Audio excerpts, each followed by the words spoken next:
Okay, this is problem 2-39. It's on page 74. Or excuse me, 239E.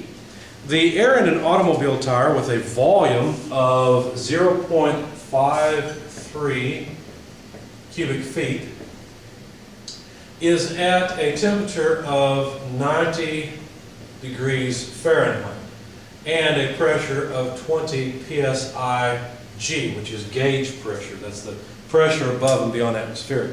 Determine the amount of air that must be added to raise the pressure to the recommended value of 30 psi-G. So our tire is low apparently, and here's the system. Here's our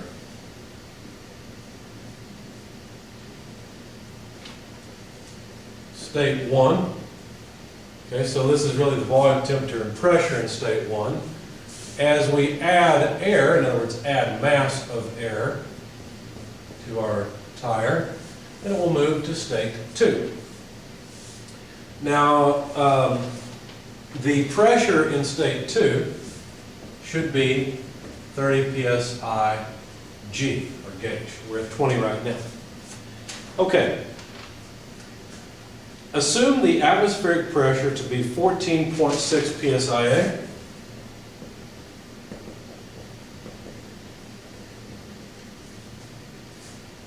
And the temperature and the volume to remain constant. So the volume in state 2, the temperature in the state 2, just remain as they were in state 1. Okay? So the question is, how much mass of air do we need to add? Well, this for some reason confuses students quite a bit, but this is actually a very straightforward application of the ideal gas law. If you think about it, you've got volume, pressure, and temperature for state 1, so you should be able to figure out the mass in state 1. You have volume, temperature, and pressure in state 2, so you can figure out the mass in state 2, take the difference, and that's how much mass of air must have been added to the 2. So essentially, the mass in state 1 is P1 V1 over R over T1.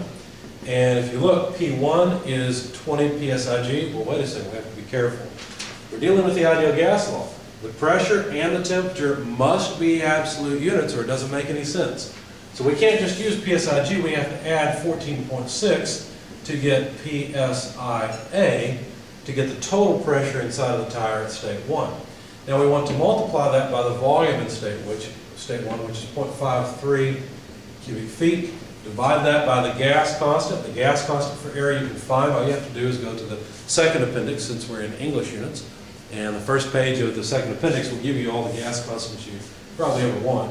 Anyways, 0.3704 psi-A cubic feet per pound mass per Rankine. Now, in English units, or excuse me, in metric units we don't have this problem, but in English units there are actually two columns for the gas constant. One has BTUs in it, the other one has psi-A cubic feet.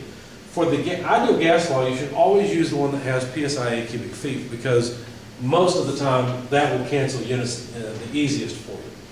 Okay, so anyway, finally T1 is 90 degrees, but once again, we've got a small problem here.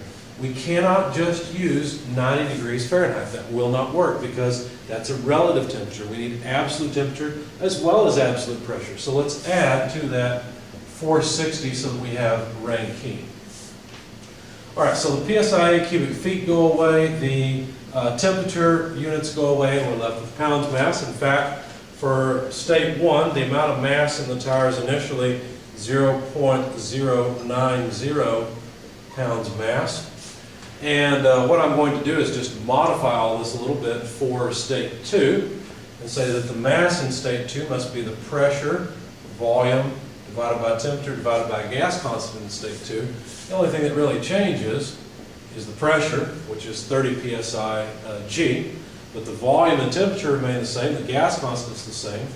And so let me write down here that these three pieces of information allowed me to find the mass in state 1 as 0.090 pounds mass. And so now, in the interest of time, for state 2, the mass comes out to 0.116 pounds mass. So that gives me the mass in state 2. And of course, to find the amount of mass that's been added, all we have to do is take the difference between the mass in states 1 and 2. And that'll just tell us how much mass we have to put in the tire. So the mass in state 2 less the mass in state 1 is equal to the mass that comes in or enters, or whatever subscript you want to use. I've got I for coming in. And of course that's just 0.116 less 0.090. These are both units of pound of mass, so I won't bother with that. But anyway, this is 0.026 pound mass of air has to be added in order to bring the tire up to the recommended pressure.